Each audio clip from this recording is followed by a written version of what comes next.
Bonjour Madame Demier, nous vous remercions de prendre le temps d'échanger avec nous sur l'engagement social de l'École centrale de Marseille via l'association étudiante Échange Phocéen. Du coup, pour commencer, est-ce que vous pouvez vous présenter en quelques mots? Bonjour, je suis Carole Demier, j'ai pris la direction de l'école centrale au mois de novembre 2019. Je suis professeure de physique et j'ai enseigné et cherché dans le domaine de l'imagerie médicale. J'ai également dirigé la formation pour construire la formation d'ingénieur pour l'école centrale de Marseille pendant 10 années. Que pensez-vous d'Échange Phocéen et que pensez-vous être le rôle de l'association au sein de l'école et au sein de la ville de Marseille plus généralement? Échange Phocéen, c'est une association qui s'intéresse à des publics fragiles, des publics dans des milieux défavorisés ou en situation de handicap, qui sont placés en scolarité de façon classique et pour lesquels nous sommes attachés à donner, grâce à des tutorats par nos étudiants, à donner des codes d'accès, à donner des informations, des ouvertures culturelles, de façon à ce que ces publics puissent être incités à poursuivre leurs études ou à s'engager dans des études lorsqu'ils ont démontré un potentiel ou lorsqu'ils ont démontré une curiosité à le faire.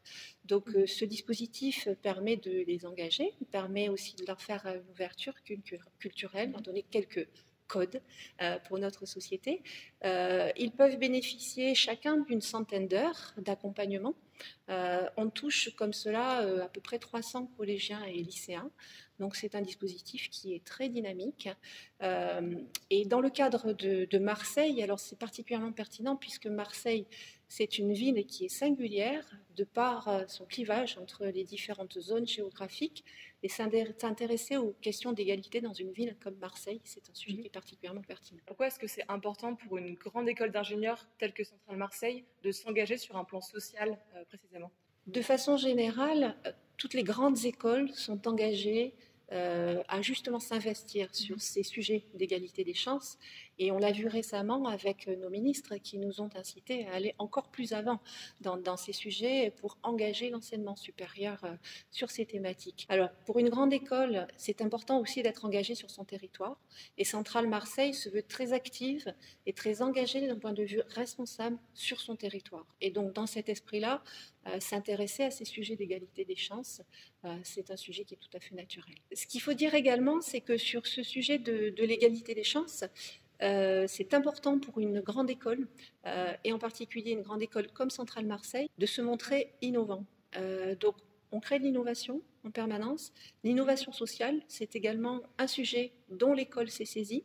Elle s'est montrée particulièrement dynamique, a été pionnière dans le champ des écoles d'ingénieurs, en particulier en créant un service qui est le labo sociétal et qui vous a aidé à déployer toutes vos activités de tutorat. Pour revenir du coup sur la partie des élèves qu'on a en tutoré, que pensez-vous qu'ils peuvent retirer de nos séances d'ouverture culturelle que nous dispensons?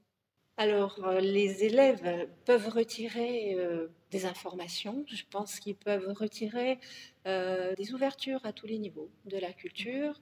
Ils peuvent, du coup, avec ces biais-là, avec ces discussions, prendre confiance en eux. Également, à chercher des voies pour mener leurs études.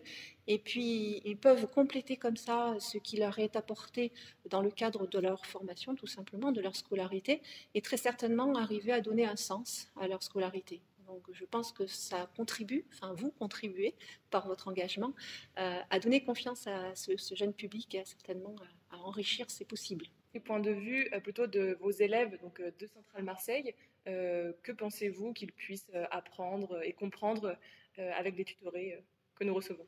Donc ces élèves apprennent énormément, je pense qu'ils apprennent tout autant que les tutorés. Déjà, on considère, nous, de façon très claire, que ça fait partie de leur formation à l'École centrale Marseille, que de s'engager dans des apprentissages par l'expérience. Et le tutorat, c'est un apprentissage par l'expérience. Donc via cet engagement, ils apprennent des choses toutes simples comme tout simplement se mettre au service des autres, ils apprennent à créer des séquences.